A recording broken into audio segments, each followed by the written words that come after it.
I got a question for you, Tom. I just spent this morning with my niece, nieces, and I was looking at them, and they wanted to play footy ball with me. Great, love that. And I was like, I'm going to make these kids go for Melbourne.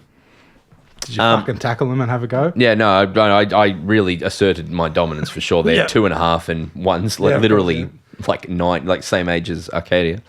But absolutely. But it made me start to think, and because I it's a thing that happens age old through culturally, how making kids go for the football team that you want them to go for. Yeah. And I know you've gone through this twice, and I would say your 2 kids are still up in the air who they go for a little bit. Absolutely. Yeah, I think so. So I want to talk to, and this is footywithbroden@gmail.com if you have your opinions, the ethics on making kids go for a team, the ethics of it. Mm-hmm. So my first question is, should it just be the rule that your kid goes for the same team as you? Okay, so I think... Yeah, okay. Do you want to discuss? I think for me personally, like I would love to talk to Mel. I'd love to talk to you, my insight into your life, right? Please. I think your father barracking for the D's and your grandfather barracking for the D's in the MCC and all has shaped who you are as a person. Yes. And I don't know who you'd be without that. And I think that's so cool, even if it brings you misery.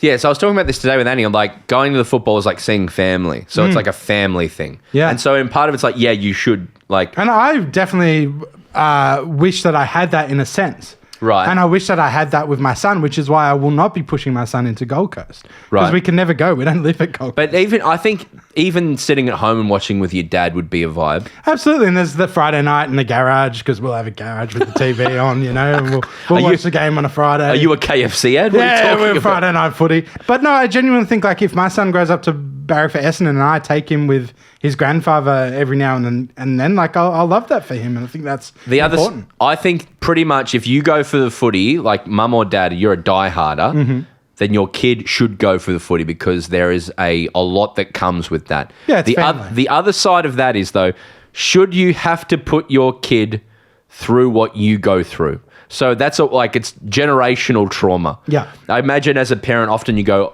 there's things that my parents did that I don't want to have to go through.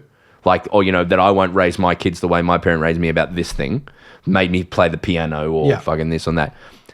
Could you just go to your kid? Well, my kid's going to go for Hawthorn because they always win, or my kid's going to go for Geelong. I think all I would say in response to you is I'd say it's AFL trauma, right? Like it's not real. It's not real trauma. It's AFL trauma, right? So I think I wouldn't want you I wouldn't want you to have it any other way, bro. On data levels, I am sadder. I'm more fucked because of going for Melbourne than a kid who goes for Hawthorn easily. But I wouldn't change that about you for anything. I don't know any Hawthorn... If you were a Collingwood supporter, we wouldn't have this pod. I wouldn't change that about you. I love that about you. Thank you. Do you know what I mean? Like, that's important to who you are. But I don't know any Hawthorn people who are in a worse place than me. When I fully get pressed... There's plenty in Collingwood, though.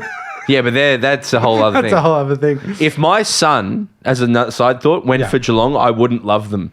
Exactly. And that's why they're going to barrack for the D's, and they're going to love it. I'm not and if kids. They have generational trauma, then so be it. I've no signs of getting kids. It's only footy trauma, you know. Now, the next question is, how could uncles, can uncles, aunts, friends ethically involve themselves?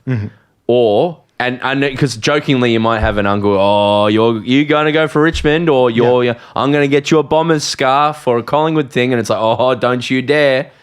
Is that actually if they're genuinely trying to do it, is that a shitty thing to do? No, I hope that they do. I think with a lot of middle-aged people, they don't know how to connect with their nephews and nieces, and if that's socially how footy's such a barrier of breaking down barriers with socials.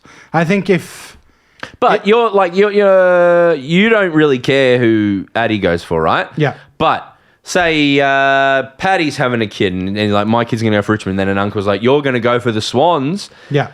And actually makes them go for the Swans. Like, I would be genuinely pissed. No, I don't think so. I think like I get where you're coming from for sure, but I think when I look at my son and how I want him to grow up, the more family he has around him and more of a family who want to make an investment in him and take him to things and be involved, the better. But is that not like you're taking away a relationship that I can have with my son or daughter as well. Potentially, but if you're already taking your son every week, like that's what I mean, like if I was just like, Atlas, you barrack for the Suns, bad luck, and then we never went because the Suns only play down here 4 times a year. Yeah. And then my uncle, my brother-in-law came in and said, Addy, come to the Bombers. You love the footy. Let's go every second week or more, sometimes every week. Let's remove Bombers from this entirely because you should never make a kid go for the Bombers. But go on. I was going to say, this actually, when I was a kid, I was growing up in Richmond, were really bad. My dad and my brother particularly, massive Richmond Nuffies. And when we were playing Auskick or even out and about in our little Richmond jumpers, you'd have family friends go up,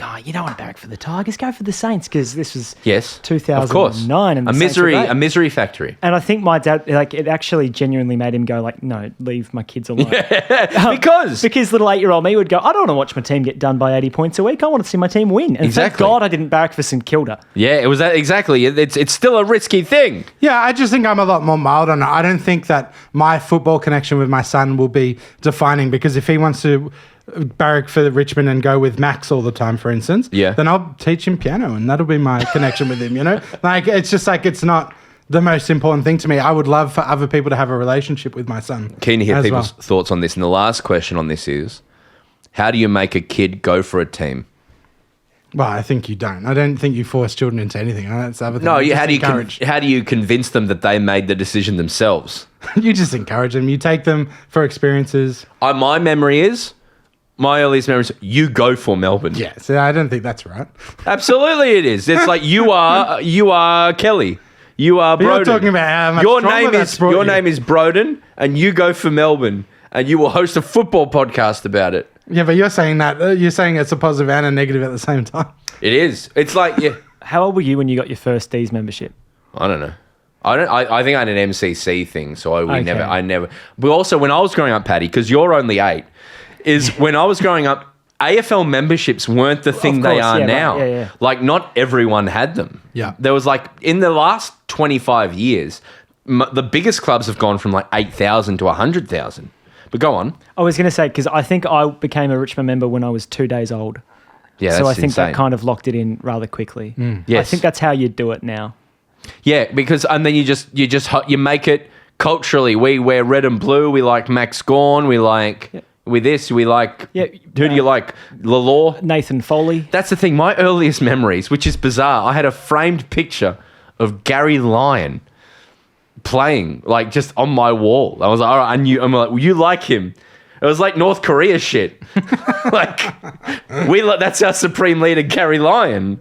I just think, like, in general, like, not forcing my son to do anything is definitely maybe that's very new age of me, but I won't be forcing anything upon him at all. What about eating vegetables? Yeah, even then, we've got to educate him to make the right decisions, not force it. But what if he's like, I've heard you. I've heard broccoli's good. I'm having the chips. Yeah, then I think, like, you continue with your education and you make sure that you're setting them up to make the right choices, I think. We're moving into a dad pod here. I like this. Well, I tell people about the first time I went to the football. I bring a lot of dad expertise to the pod. Dad shop at Johnny Big. You could make it a segment where it's father, and we can get some funding. Yeah, fathers giving fatherly advice. Yeah, I'd love to. I think I find it... I have way more insight, I think, than I let on in the pod, and I think about it way more than perhaps we ever delve into. Well, there you go.